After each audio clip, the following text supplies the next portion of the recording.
Pernah dihidangkan baginda Rasulullah dengan makanan lauknya itu cuka. Katanya ni'mal idam al-khal, sebaik-baik lauk itu adalah cuka. Tidak pernah menghina kepada makanan. Faham tak? Apa sebab? Sebab memandang itu rezeki dari Allah, dan yang datang daripada Allah Subhanahu wa taala tidak boleh dipandang rendah, tidak boleh dipandang hina, tidak boleh dilihat sedikit. Dengan demikian ia tidak bersyukur dan tidak menghargai kepada pemberian Allah Subhanahu wa taala. Naam. Ayat yang ke-71 daripada surat An-Nahl, Allah Subhanahu wa taala berfirman, wallahu faddala ba'dakum ala ba'din fir rizqi. Allah Subhanahu wa taala memberikan anugerah kelebihan kepada sebahagian daripada kamu daripada yang lain pada rezeki. Di antara hikmah Allah Subhanahu wa taala memberikan rezeki yang pelbagai-bagai dan bermacam-macam. Manusia di dalam hidup ini tidak memiliki kesamaan dalam segala hal. Perbezaan menjadi hal yang normal bagi manusia. Tidak ada hal dalam satu perkara manusia itu bersepakat, kecuali dalam satu hal saja tak ada perbezaan sama sekali. Selain daripada satu ini, kita banyak berbeza. Hal yang kita tidak berbeza, sesiapapun juga di antara kita adalah hamba kepada Allah Subhanahu wa taala. Tak ada beza. Mau kaya, mau miskin, mau berjawatan, tak ada jawatan. Tetapi selain daripada ini, kita berbeza. Daripada latar belakang berbeza, daripada ilmu berbeza, daripada kekayaan berbeza, daripada bahasa berbeza, daripada warna kulit berbeza, dalam idea berbeza, dalam rezeki pun berbeza. Yani banyak perkara atau dalam segala hal banyak seseorang itu berbeza, dan perbezaan di sini adalah wajar. Tidaklah orang yang berkulit hitam mesti komplain kepada Allah kenapa tak berkulit putih, atau sebaliknya. Kenapa yang rambutnya keriting komplain kenapa tak rambutnya itu pirang atau rambutnya merah, atau sebaliknya. Hal perbezaan hal yang wajar pada manusia. Tidak ada apa-apa aib satu daripada yang lain pada perbezaannya. Tidak boleh seorang yang berkulit hitam menjadi kayu ukur kepada yang bukan orang berkulit hitam, atau sebaliknya. Tidak boleh orang yang rambutnya itu lurus menjadi kayu ukur kepada yang lain yang rambutnya tidak lurus, dan begitu seterusnya. Tidak boleh satu bangsa, satu negara menjadi kayu ukur kepada bangsa dan negara yang lain, karena kepelbagaian itu adalah perkara yang wajar, dan tidaklah masing-masing menjadi kayu ukur, melainkan apa yang dilihat baik pada bangsa lain, pada orang lain, kita boleh untuk mengambil pengalaman dan juga eksperimen yang ada pada orang lain. Allah Subhanahu wa taala berfirman dalam Al-Quran, ya ayuhan nas inna khalaqnakum min dzakar wa untha wa ja'alnakum syu'uban wa qabaila lita'arafu inna akramakum indallahi atqakum. Wahai sekalian manusia, kami ciptakan kamu daripada laki-laki dan perempuan, lalu kami ciptakan kamu berbangsa-bangsa, beza, berpuak-puak, beza. Apa tujuannya perbezaan ini? Lita'arafu, untuk saling kenal mengenali, untuk mengambil faidah, mengambil manfaat daripada yang lainnya. Oleh sebab itu, apa yang berlaku dahulu pada zaman bangsa Arab, hukum kasta, yakni menganggap seorang Arab itu lebih mulia daripada orang lain, yang sekarang pun juga digunakan oleh orang Europe. Kalau orang berkulit putih lebih baik daripada orang yang bukan.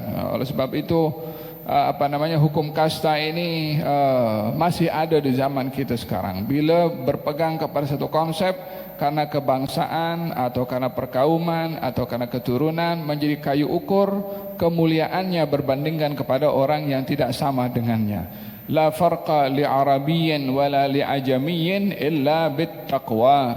Kata baginda Rasulullah, tidak ada beza orang Arab dengan orang bukan Arab kecuali ketakwaan kepada Allah Subhanahu wa taala. Walihada di dalam kata-kata seorang penyair, laqad rafa'allahu Salman Farisin wa wada'a asyirku asyarifa Aba Lahabi. Katanya Islam mengangkat Salman walaupun daripada Persia, orang Ajam, dan syirik itu menjatuhkan seorang yang berketurunan bangsawan seperti Abu Lahab. Abu Lahab daripada Quraisy, Abu Lahab daripada Bani Hashim, tapi hina. Apa sebabnya? Kufur. Salman bukan orang Quraisy, bukan Bani Hashim, daripada Persia, orang Ajam, tapi mulia. Apa sebabnya? Islamnya. Dengan demikian ukuran seseorang di sisi Allah Subhanahu wa taala adalah diukur dengan ketakwaannya. Apapun yang menjadi dakwahan kepada seseorang untuk menjadi kayu ukur, untuk menisbahkan kemuliaan pada dirinya dengan kayu ukur selain daripada ketakwaan, maka kayu ukurnya sudah salah. Bila kayu ukur salah, maka yang diukur pun akan menjadi salah juga.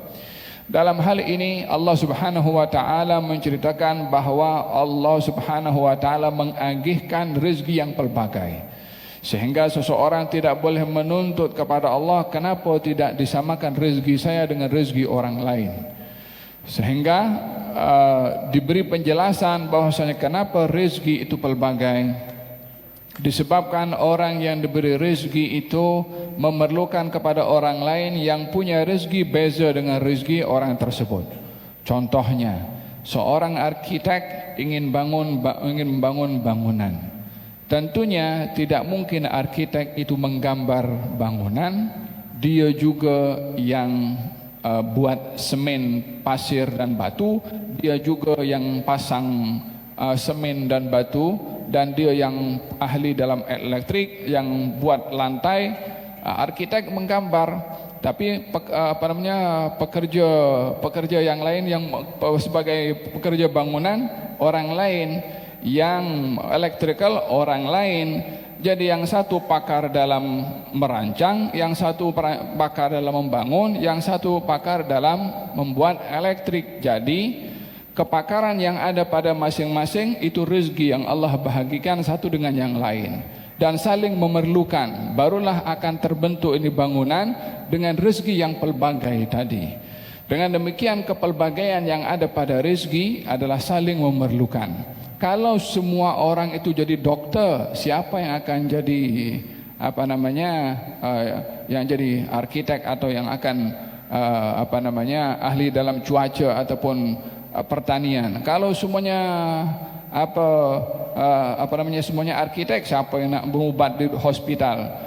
Jadi rezeki ini ada kalanya ilmu, ada kalanya kekuatan, ada kalanya kemahiran, ada kalanya idea, macam-macam bentuk rezeki diagihkan oleh Allah untuk menunjukkan masing-masing saling memerlukan.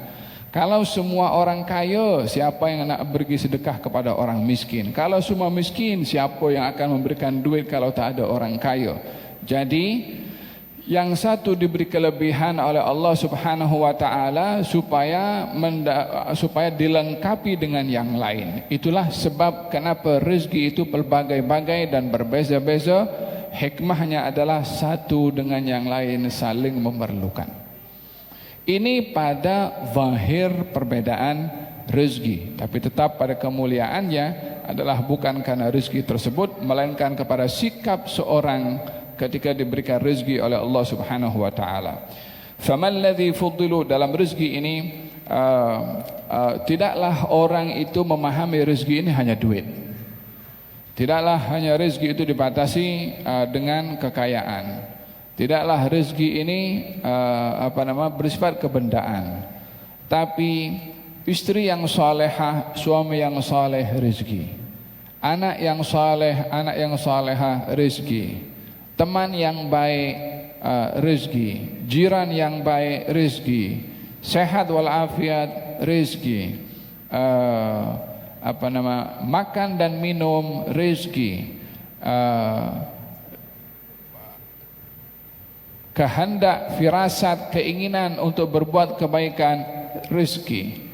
Jadi rezeki tidak boleh dibatasi dengan hal bersifat material sahaja, tapi segala perkara yang baik itu adalah rezeki yang wajib untuk disyukuri kepada Allah Subhanahu wa taala. Oleh sebab yang demikian, di dalam hadis Nabi Muhammad sallallahu alaihi wasallam, beliau bersabda pada kebiasaan wiridnya beliau, Allahumma asbaha bi min ni'matin aw bi ahadin min khalqik faminka wahdaka la syarika lak falakal hamdu walaka syukru ala dzalik. Ya Allah, apa saja yang aku dapat daripada nikmat ataupun yang didapat oleh orang lain, itu datangnya rezeki hanya daripada Engkau. Yani terkadang kita mendapatkan rezeki bukan langsung dari Allah Subhanahu wa taala, tapi orang bagi kepada kita. Dihantarkan orang itu oleh Allah untuk memberikan hadiah kepada kita. Faham tu? Macam ada itu salah seorang arifin, dia ingin bersedekah, kemudian yang menerima sedekah seorang yang arif juga, seorang yang alim. Kata orang yang memberi, katanya khudh lalak, ambillah pemberian ini bukan untuk engkau. Kata yang menerima, had la minnak, mari sini, ini pemberian pun juga bukan dari engkau. Yang memberi mengatakan ini adalah untuk Allah Subhanahu wa taala, walaupun tangan yang menerima adalah orang tadi. Yang menerima pula mengatakan, mari sini bukan daripada engkau, daripada Allah, hanya melalui tangan engkau. Wa hakadha, kedua-duanya meyakini datangnya itu dari Allah kepada Allah Subhanahu wa taala. Yang memberi adalah datang daripada Allah kepada Allah, yang menerima mengatakan ini juga datang daripada Allah Subhanahu wa taala. Oleh sebab itu seseorang tidak mungkin akan melihat kepada rezeki kalau diyakini itu datang dari Allah, akan memandang rendah pada rezeki tersebut. Ingat, jangan sekali-kali memandang rendah pada rezeki.